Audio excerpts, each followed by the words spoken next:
Good morning. This is Lisa Niver. I'm the founder of We Said Go Travel and the author of Bravish. And I'm so excited to be here today with my guest who I've actually met in real life. Good morning, Carolyn Ray. How are you? Good morning. I'm great. I'm great. I'm so happy to have you here and talk about JourneyWoman. But you and I met at the Incredible Women's Travel Fest. So could you tell people a little bit about your panel and how that got started? Sure. So we had a panel called Kick-Ass Solo Women Over 50, and we had three women on it. One was 83, and the others were in their 50s and 60s. But I'll just mention Diana because she is really, really amazing. And we wanted to talk about, you inspire people that you can still travel when you're in your 60s, your 70s, or your 80s. And in Diana's case, you can kind of travel like a rock star and do all the things that you've dreamed of. It was a really inspirational panel, and I love hearing about how did people get started traveling. So what do you have a memory of your first trip or the trip that made you think I'm going to keep doing this? Well, I wasn't a big traveler as a kid. I grew up in Florida, so most of our travel was to the Caribbean or kind of close to home. And when I was 18, I was actually sent over to Europe for school for a year. And it was the first time I'd been away, actually, first time I'd been out of the North America, first time I'd been anywhere on my own.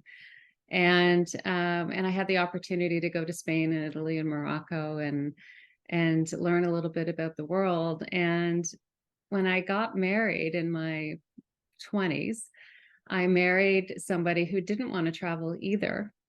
So he wanted to travel, but within Canada, I should say, and which is where I live now.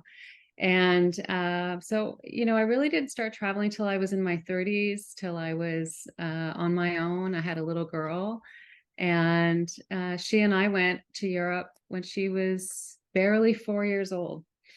So that was kind of my first, solo experience, if you will, with my little daughter, who's now 23.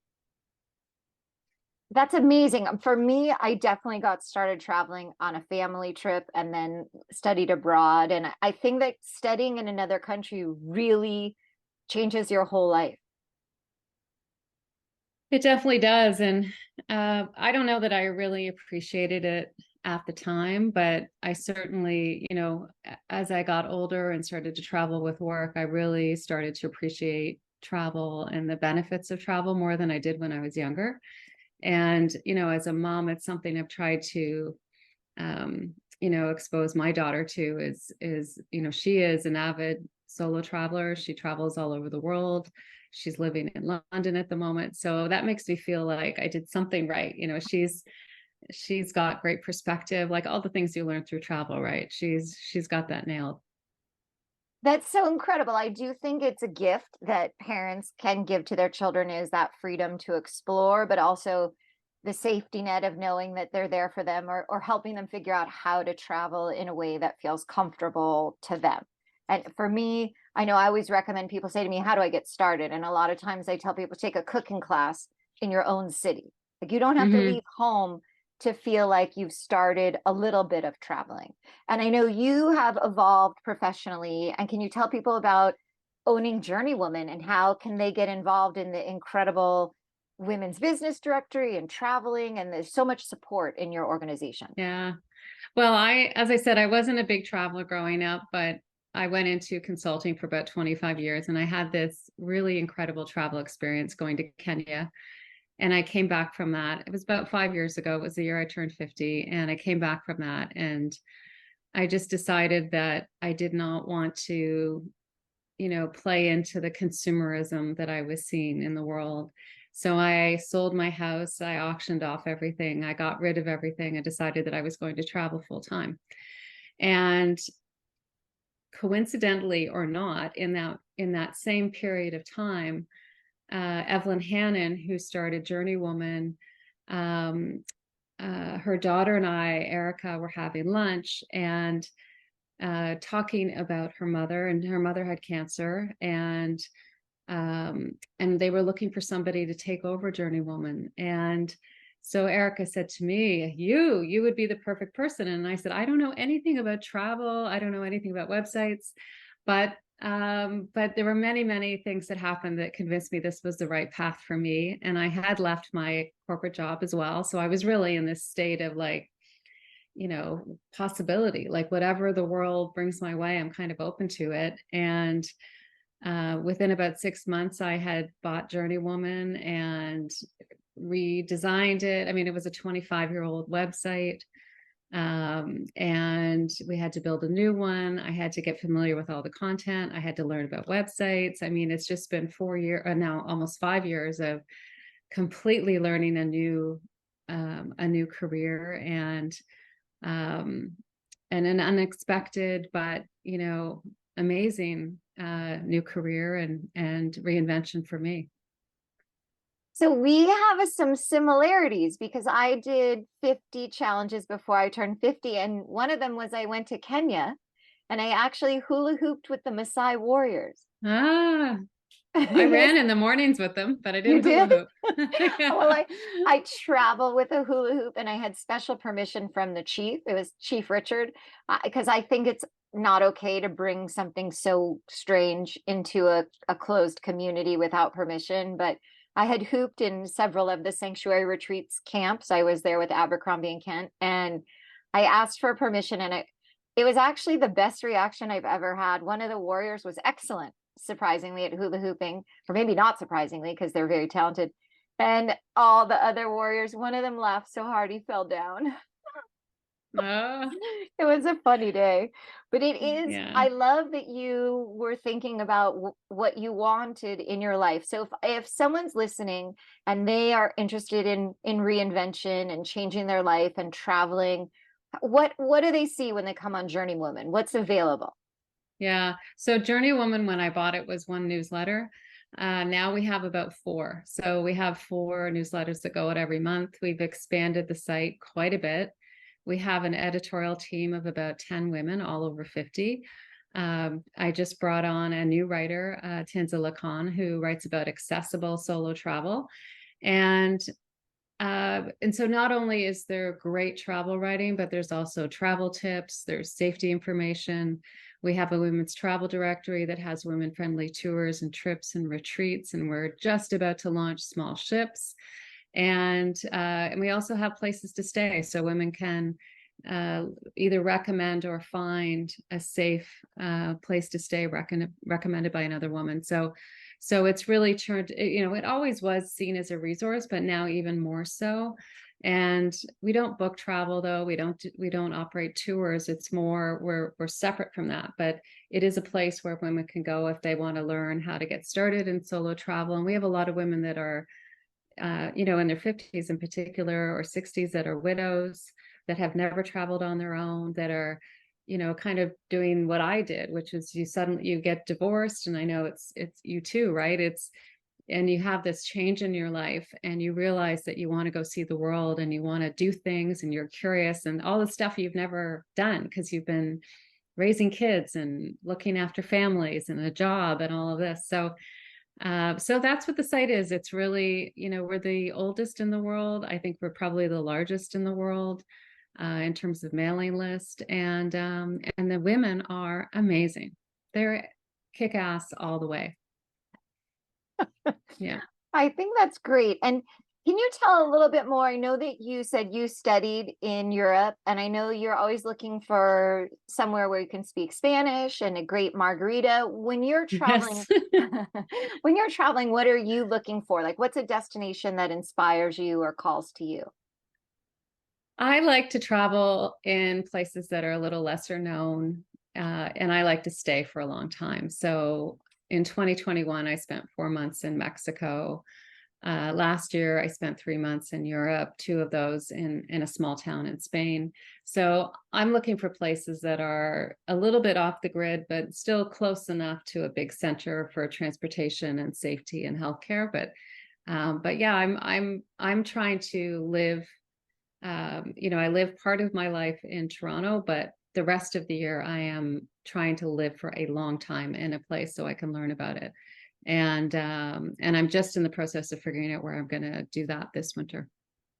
Wow, that's so exciting. And I know that not everybody might be familiar with it is Travel Pulse, but I know Travel Pulse named you one of the most influential women in travel. So congratulations. And can No, you thank tell, you. Yeah. yeah, is Travel Pulse, is it Canadian or? I think it's US. This was the US version. Yeah, and I think the thing about all of this when we talk about women's travel in particular is this is about empowering women to live the life of their dreams, to achieve their potential. I mean, travel for me is all about self-discovery and in some cases healing and so that's what I see JourneyWoman as. It's a place where we can not only inspire women to travel, but empower them to be bold, to be confident, to be brave by supporting each other. And I didn't mention this earlier, but we have this amazing Facebook group as well called Solo Travel Wisdom for women over 50. And that is growing by 500, 1,000 people a week. It's just, I don't know what's happening right now, but there's women finding us because we've never done any promotion or advertising. It's JourneyWoman has always been a word of mouth kind of secret, and now people are finding us and they're signing up and getting the newsletters and joining the groups and book clubs and community calls and meetups and all the other things that we do. So yeah, there's a lot going on. Wow, it's so incredible. Yeah, Congratulations. no. Yeah, well, I have a wonderful team. I have a lot of volunteers. So a lot of women have been part of JourneyWoman for 25 or more years. And so we have volunteers that run our book clubs and our Facebook group. And I mean, that's why I say these women are, they're, you know, they're so wise and they're so strong. And I think when you reach a certain point in your life, you are, you are going to, you don't worry about what everyone else is thinking. You do what serves you. And when we get into our 50s, that's the way we think. We don't, we're not so worried about, oh, I should do this or I should do that, or there's rules or any of this stuff. We're just like, okay, now it's my time. And that's what we see happening with women over 50. I definitely noticed when I was researching about you and looking on your site and the things that you promote that you talk a lot about empowering women to lead their best lives. And I also noticed that a couple of issues that you're working on, I heard you say that you hired someone specifically about accessibility, which I know is Mm-hmm. really crucial. So many people have, invisible disabilities that really impact how they feel in the world, especially on the road. But can you talk a little bit more about the issue of ageism in travel? Sure. So we did a study last year. It was actually the same study we talked about at Women's Travel Fest, and we discovered that first of all, 70% of women over 50 feel ignored or undervalued by the travel industry, and that's exhibited in things like the single supplement, the terminology that's used to describe older women, the photography that's being used. Not only isn't it diverse, but also not showing women with mobility aids and that kind of thing. Um, so we're talking here about, being seen and women over 50 being seen. And this isn't just a travel problem. This is a society problem. I mean, you reach a certain age in life and a Western problem, I will say. I don't feel this way about some other cultures in the world, but um, we have to change that. And so this is a lot of what I'm spending my time on is trying to talk about ageism in a positive way.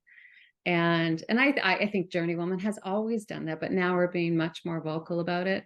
And we're also talking about things like human trafficking, and we're talking about accessibility, and we're talking about things that, sometimes people don't want to talk about. And that's really important to me, that we provoke conversation in a healthy, positive way about all these topics and issues that need to be discussed. Because in my view, if I don't do it, who will? So I'm happy to do it, and I'm happy to use JourneyWoman as a platform to help women understand all the challenges we're facing. And by the way, that includes, sustainable travel and understanding the impact of, carbon and like all of the things that are affect wildlife. There's a lot there's a lot of things in travel we need to be talking about. And we can't just make travel a frivolous activity. We really need to think about what we're doing and how we're doing it. I completely agree. I also think travel is a great way, to educate people. I know for myself, the more and more I travel, everywhere I've been around the world, every parent I've met wants the same thing for their children. They want their children to be happy, they Yes. want them to be healthy, they want them to have great opportunities. And we're really so much more the same. It's so important that we focus on that. And if people are interested, I mean, that study sounds incredible that you got information that 70% of women feel ignored. Is there a link to that on the website? Where could people Yeah, we learn have a more whole, about that? yeah. So we have a whole section called under, I think it's under resources, but it's, or about us, I can't remember, but it's women over 50 travel. So we have all kinds of articles in there. And, they're partly targeted to the travel industry, but they're also targeted to us as women to find our voice and speak up and make sure that we're advocating for ourselves. So we've tried to put some tools there to work with both the industry and with the traveler. Okay, so that was a really great segue about what you just said, because my final question I've been asking people is related to my book that's coming out. So my book Yes, is Bravish: One Breakup, Six Continents, and Feeling Fearless After 50. So I I did, love that. thank you. I did 50 challenges before I turned 50. And the thing I want to know is from my guests is, what do you think was the most worthwhile challenge you have done, or something that you're kind of bubbling up, something you really want to do that you think, I know you turned 50 and you pivoted and you bought this company and you went to Kenya, so you've really done a lot of incredible things already. But is there something still bubbling up for you, or something that was maybe when you were younger that led to your ability to make those action steps? I I want to go to places that I haven't been at all. Like that's what and be, as I said, be there for a long time. So I'm looking at Africa. I'm looking at places that are a little bit off the beaten path where I can go and kind of lead the way in terms of places that need tourism. So yeah, I don't know. I'm not, I'm still, I think we're all learning to be fearless at some point, and I also want to say, Lisa, like, something I did recently that was a scary experience for me was this idea of transformational travel and, you know, working on your stuff, like the stuff that we carry around, which is also something that's emerging in travel quite a bit, is it's not just going to see a place, but it's actually taking yourself out of your normal environment and putting yourself in a place where you can feel free to kind of work on, in my case, things that were holding me back, I think, from fully expressing who I am. And travel can be great because you're kind of out of your normal routine. You're in a place that you may not know. It just kind of opens up possibility and all kinds of other things. So I don't know. There's so much amazing stuff happening. I love that you're very inspirational, but I have a question. I feel that a lot of people now are using this term transformational travel. So when you say that, do you mean that because you left your normal routine and you're somewhere else, it's transformational? Or do you mean that it was like a guided group where you did meditation and therapy and group work? Is it, or Yes, somewhere in the middle? yes, it was that. It was guided, it was facilitated.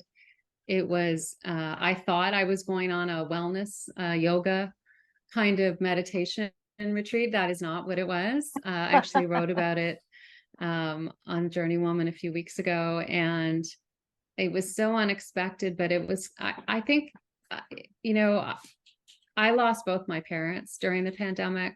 Oh my, I'm so sorry. I don't think I ever really dealt with the grief and a little bit of the anger, like when you can't get to people, which was the case with my father. I couldn't get to him in time. Oh. And so you're kind of, I don't know, I think I was carrying around some of that emotion and kind of manifesting it a little bit. And I wanted to be rid of it, and I wanted to move on, acknowledge it, but move on. And I didn't know I needed that until I went to this experience, and which was only in Quebec City, you know, not too far from where I am now. But it was enough of a shift with a really amazing woman, Tanya Carrier from Ed Vivum. And I just had this massive, you know, moment where I realized how connected my mind and my body are. And, you know, the way we think and how it affects the way we feel. And, you know, if you're not feeling yourself, or you're not feeling like you can't be brave or courageous in your life, Mm-hmm. I think it might change the way you travel too, because you might hold back from the things that you really want to do, and the experiences you really want to have, because you feel guilty or you feel scared. And so that's what that, for me anyways, that's what this transformational experience was. I came out of it so full of energy and so full of optimism, and I've been clearing out all this negative energy that I think I was carrying around with me. And now, like, look out, there's a lot coming at JourneyWoman. Wow.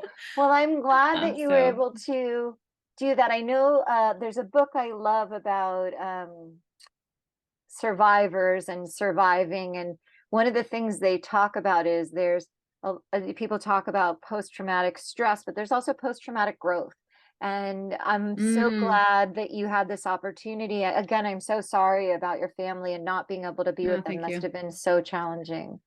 But it sounds like you have a great piece. So we can link in the notes to your article if people are more interested, because I do think people are very interested, especially in this many years of evolving challenges with the pandemic, and stay home, it's safer at home, go away, what can you do? It's been challenging Yeah. and confusing. Yeah. And it's never too late to, I mean, I now, you know, I did some work on myself. I'll say 30 years ago was like the last time I had like a therapeutic experience, right? When I went through my divorce. And I thought, I'm good now. I don't need it again. And now I realize this is like our internal journey is just as important as our external journey, and they're completely connected. And if we don't acknowledge that, then we're kind of holding ourselves back from what we can be. And so, you know, the journey is ongoing. And so I would invite anyone, you know, even if you think, oh, I'm okay, which is what I thought, there's a reason the universe put this retreat in front of me. There's a reason that I went to it, because it was very impulsive, and it literally changed my life. So Wow. here I am, advocate for transformational travel. Yeah. I love that I got this chance to speak with you. And I know people are going to be so interested and curious to learn more from you and read your article and join JourneyWoman. So tell everybody, how do they get involved? What do you recommend when they come on the site? So where is it and how do they start? So we're at journeywoman.com. There, I would invite women to sign up for our newsletter. There's a button right at the top of the site, and you'll get our book club emails, our monthly email. You'll get recommended products called Things She Loves, and then also travel deals and discounts on solo travel with all of the companies and small businesses in our women's travel directory. Oh my goodness. Well, I can see why you've had so many women's awards and business awards, and that you're in the chair of the Canadian Society of American Travel Writers. Like, obviously everyone would like the chance to be near you and learn from you. So thank you so much for sharing Oh, thank your you. insight with us. Yeah, this was fun, Lisa. Thank you. Thank you. And happy birthday. Yeah. 60, here I come.